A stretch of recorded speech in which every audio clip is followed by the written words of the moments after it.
Evangelho de Jesus, conforme escreveu Lucas, capítulo de número 5, versículo de número 12. Diz a palavra: E aconteceu que quando estava numa daquelas cidades, eis que um homem cheio de lepra, vendo a Jesus, prostrou-se sobre o rosto e rogou-lhe dizendo: Senhor, se quiseres bem, pode limpar-me. Talvez você já ouviu algumas vezes eu falando sobre esse leproso, mas hoje vai ser diferente. Eu aprendi a entender pessoas, lidando com pessoas, a distinguir sentimentos, a distinguir olhares e saber quando são bons e quando são maus. E uma das coisas que mais dói na gente, e eu acredito que em você também, é quando você, tentando fazer tudo certo, é injustiçado por alguém que tenta prejudicar você. E isso dói. Machuca quando você não fez absolutamente nada e é abarroado por alguém, judiado por uma palavra torpe, por algo que vem diretamente para machucar você. Aconteceu uma coisa engraçada comigo hoje, no dia da gravação. Eu estava num lugar aí, da nossa cidade aqui de Joinville, e eu estava numa saída de veículos, mas estacionado no canto, dava para passar um carro. Eu comecei a colocar no GPS o endereço, sabe? E parou um carro atrás de mim. E o carro atrás de mim buzinou com raiva, sabe? Você sabe quando a buzina tem raiva. E a pessoa buzinou e eu fiquei constrangido com aquilo. Eu fui para frente e eu olhei assim, desculpa, com aquela cara de bobo assim, desculpa. E a pessoa colocou a mão para fora do carro e, você sabe, meteu o dedo para fora do carro, irmão, e me ofendeu. Eu não estava preparado para aquela reação. Fiquei pensando: Jesus, eu tô pedindo desculpa, eu não fiz nada de errado. E uma mulher. Falei: Deus, o que está acontecendo no mundo? Alguns dias atrás eu e minha esposa dentro do carro, e eu e ela estava assim na mesma cena. Tinha um carro na frente, só que a diferença é que agora eu estava atrás. E o carro não viu o semáforo abrir. E eu dei uma buzinada. E quando eu buzinei, os dois caras saíram do carro para me bater. Eu tô com muito azar nessa área na vida, irmão. Eu sei que isso não existe, mas pelo amor de Deus, eu e minha esposa, e os dois caras saíram do carro e vieram para cima, e eu falei: não, vamos morrer. E nós saímos tudo correndo do carro. Eu arranquei o carro e saí porque, meu Deus, que isso?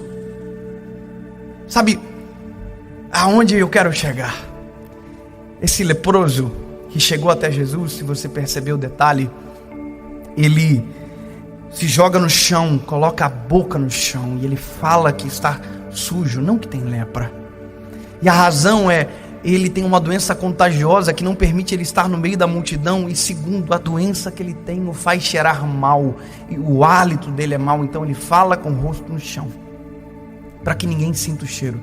O problema é que é impossível não sentir o cheiro de alguém que tem lepra. É impossível não sentir o odor de quem tem a vida amargurada. É impossível não sentir o cheiro mau de quem tem uma vida arrebentada. É impossível não sentir o mau cheiro de quem está mal resolvido no casamento. É impossível não sentir o mau cheiro de quem está vivendo o pior ano da vida. Porque cheirar mal não é a doença. Cheirar mal é o reflexo de algo maior escondido. Sabe o que eu percebo? A mulher que mostrou o dedo do meio para mim, eu sou o menor dos problemas dela. Aliás, eu não significo nada para ela. O problema maior pode estar dentro de casa. O problema maior pode estar em um exame médico que deu um atestado que ela não queria.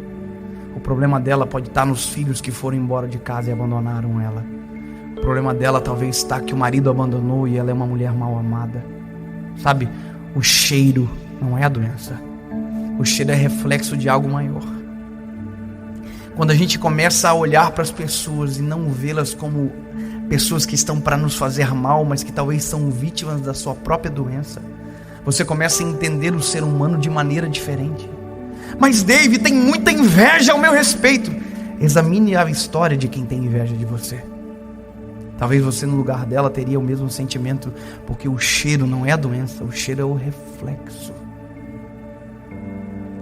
Nós temos que aprender a olhar para as pessoas de maneira como Jesus nos olha. Jesus não olha para o nosso cheiro, Jesus olha para aquilo que está escondido. Jesus olha para aquilo que verdadeiramente está acontecendo na nossa história. Sabe, quem fez mal para você, quem falou mal de você, quem tem sido uma pedra no seu sapato, eu quero dizer, às vezes você não tem noção, mas há uma montanha no calçado dele, às vezes há uma vida terrível por trás, e nós temos que aprender uma coisa, a olhar a vida da pessoa não pelo cheiro que ela tem, mas tentar distinguir o que está por trás. A minha mãe sempre diz isso para mim: Dave, antes de julgar alguém, entenda a história da pessoa. Sabe, às vezes nós encontramos pessoas, e quem vive na estrada, vive na rotina do dia a dia, gente que está mal amada, desesperada, e você pode mudar a vida dela com uma palavra diferente. Eu já cansei de ser inconveniente com pessoas doentes, de não enxergar a doença, e por não enxergar a doença, só um mau cheiro, me irritar com o mau cheiro e dizer: meu Deus, que coisa horrível, e não entender que aquilo era só um reflexo. Sabe, começa a viajar de avião, você vai ver muita gente que tem mau cheiro. Começa a andar nas estradas, você vai ver muito motorista com mau cheiro. Mas entenda, isso é só o reflexo de um problema maior. E o que isso muda na minha vida? Isso te faz entender que você não é vítima. Isso faz entender que você não é vítima. Vítima é quem tem o sentimento contra você. Vítima é quem te persegue, não você o perseguido. Porque, escuta, meu lindo, diz a palavra: maior é aquele que está conosco do que aquele que está no mundo. Se eu mudo a minha perspectiva de análise, se eu começo a entender que quem fala mal está doente, eu começo a amá-los de maneira diferente. Eu começo a ser uma ferramenta de tratamento. Sabe, isso é um processo.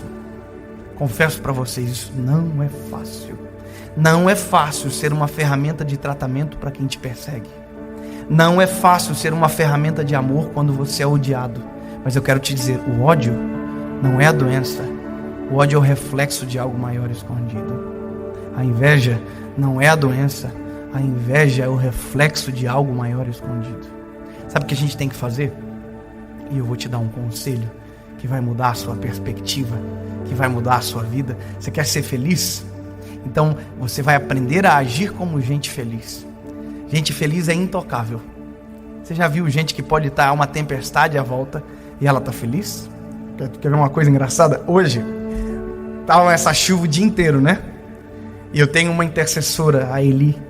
E eu disse para Eli: Eli, que chuvarada! E ela olhou para mim e disse: chuvas são bênçãos de Deus.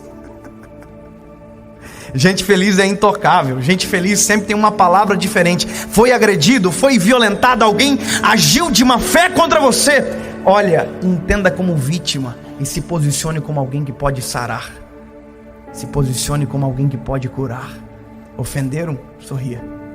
O sorriso incomoda, mas cura. Sabe o que é interessante? Tem pessoas que me perseguem na rede social, perseguem você. Todo mundo tem uma perseguição por alguma parte. Eu estava bloqueando todo mundo.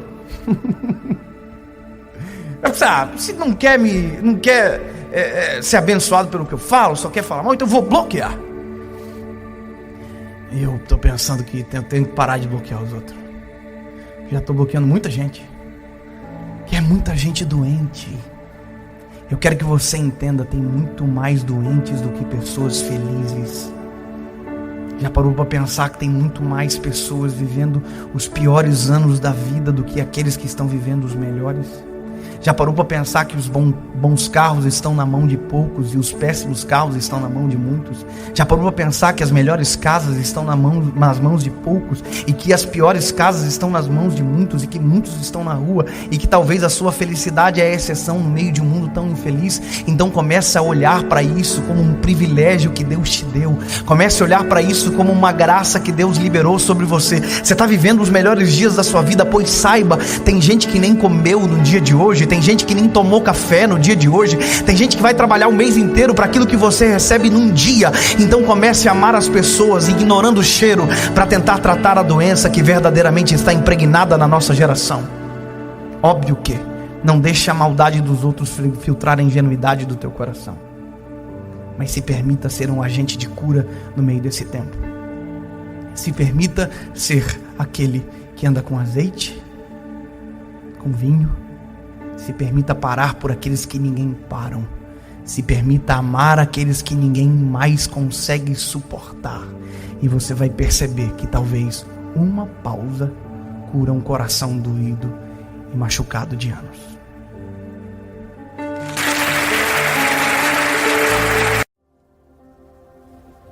Daniel, capítulo de número 3, versículo de número 16 diz: Responderam Sadraque, Mesaque e Abidnego, e disseram ao rei Nabucodonosor: Não necessitamos de responder sobre este negócio.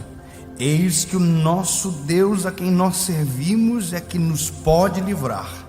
Ele nos livrará do forno de fogo ardente da tua mão, ó rei.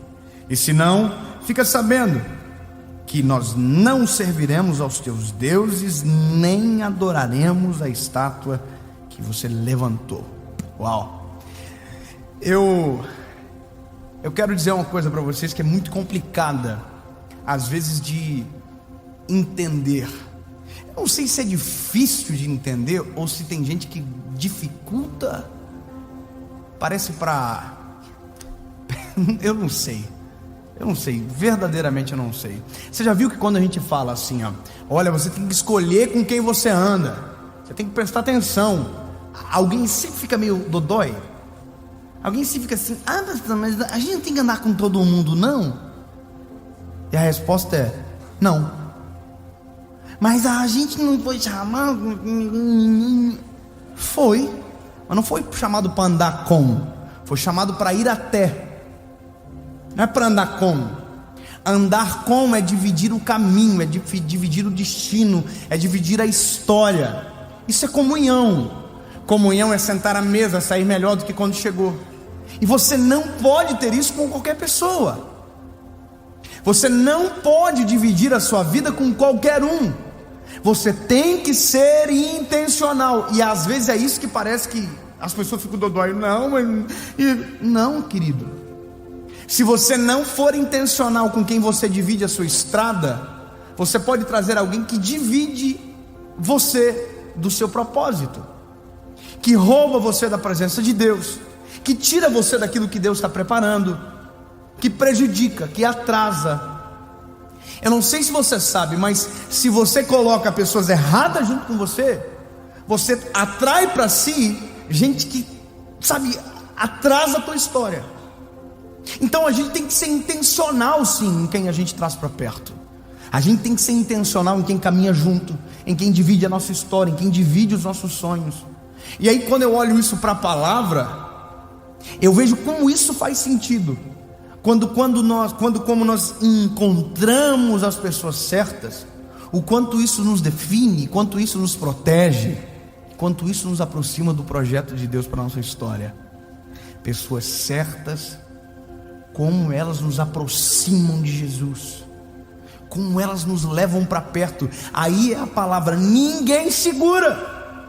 Você quer ver uma coisa? Você bem intencionado, vivendo, querendo, é muito fácil segurar você. Você está sozinho, é fácil. Às vezes uma palavra torpe, às vezes uma pedra no caminho, é muito fácil de te segurar. Agora coloca mais um na parada. Traz mais alguém para perto. Traz mais um doido por Jesus para perto de você. Traz mais alguém cheio da presença de Deus, que divide os sonhos com você, que quer ver Deus prosperar a tua história, que sabe o que Deus tem para você. Traz para perto. Ah, irmão, já é mais cabuloso.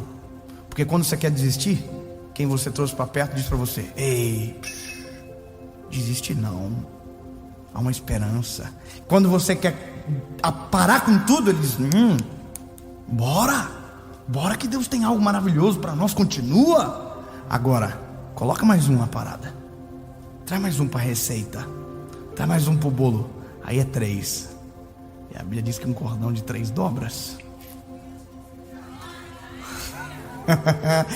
Tenta tenta parar 3. E aí eu olho para a Bíblia, 3. Sadraque, Mesaque e Abidnego. Cabuloso esses meninos. Pega na mão de quem está perto de você. Pega, faz isso aí. Eu sei que você está assistindo, você não vai dar para fazer, mas pega aí. Olha para a pessoa e diz assim: sozinho eu consigo. Agora pega na mão assim, de mais junto a gente vai mais longe. Ei, eu paro você. Agora essa igreja eu não consigo parar. Eu consigo bloquear você. Agora essa multidão vindo para cima, eu não consigo bloquear. É exatamente isso. Quando você se cerca de pessoas que têm o mesmo destino, não há ninguém que consiga bloquear uma estrada, primeiro, que Deus preparou para você, e com gente que tem força para continuar andando. Isso é propósito. Qual é o seu propósito? O seu propósito tem que definir quem entra no barco para navegar junto com você. Isso é claro. Não dá para ser dodói a vida inteira com esse tipo de coisa, irmão. Talvez, tem gente que é muito dodói porque não está sendo escolhido. Eu vou te dizer, menino, você não está sendo escolhido porque provavelmente você não está sendo uma boa opção.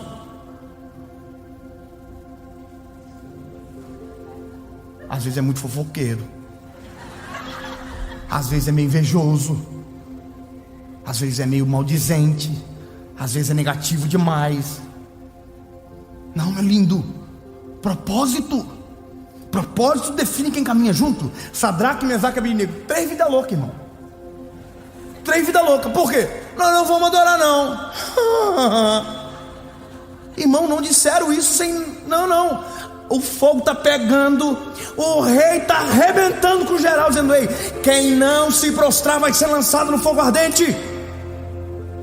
Aí o Sadraque, Mesaque e Abidnego: nós não servimos, não nos prostramos perante outro Deus que não seja o Deus de Israel. Não estão dizendo sozinhos, estão dizendo juntos. É um enlouquecendo a loucura do outro. Entendeu? Que, mas vai desistir, vou dizer coisa nenhuma. Você também não? Você sabe, nós vamos se lascar. Bora, vamos se lascar junto. Vamos crer junto.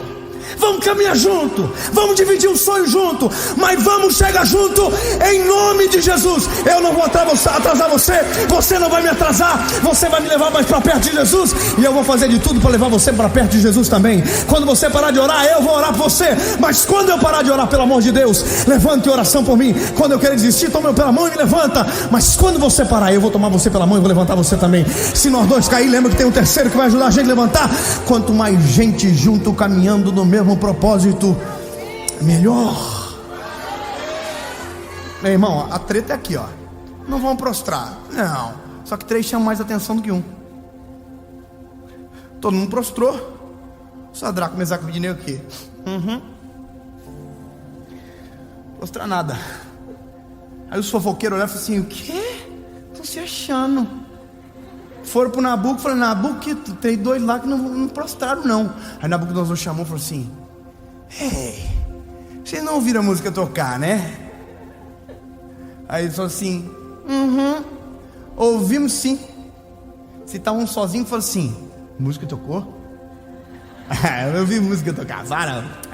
Brincalhão, você é muito brincalhão. Tocou música, eu não ouvi, mas a música tocou, os 3 ouviram, os 3 decidiram, e os 3 estão enfrentando a batalha juntos. O Nabucodonosor falou: vou mandar aquecer o fogo 7 vezes mais. Parece que eu venci. Vou aquecer. A gente não vai se prostrar. É 3 respondendo, decidindo, lutando, caminhando juntos. Você entendeu? A vida é isso aqui, meu lindo. Quando eu estou fraco, eu preciso de alguém perto de mim dizendo: levanta, Deus tem algo novo para você. Ei, eu estou cuidando de você em oração. Quando eu estou precisando de socorro, se eu tenho gente assim comigo, eu tenho alguém para me socorrer. Mas eu nunca posso me esquecer que a mesma mão que me socorre também precisa de socorro. Eu não só tenho amigos, como eu também sou amigo. Amigo na tempestade, amigo na bonança, amigo na prosperidade, amigo na pobreza, porque a pobreza não define, a prosperidade não define, a tempestade não define. O que define a nossa amizade é o nosso propósito. Posso dizer uma coisa linda? Os nossos propósitos também nos aproximam pessoas. Se o seu propósito for errado, só vai colar gente ruim em você. Agora, se o seu propósito for aquele que Deus estabeleceu para você, você pode ter certeza que além do propósito, Deus dará a você as pessoas que dividirão a estrada, que levará você e quem está junto com você. Até porque não se trata de você agora, se trata de nós. Juntos nós venceremos, juntos nós viveremos, juntos nós amaremos ao Senhor e lutaremos juntos. E se morrer, nós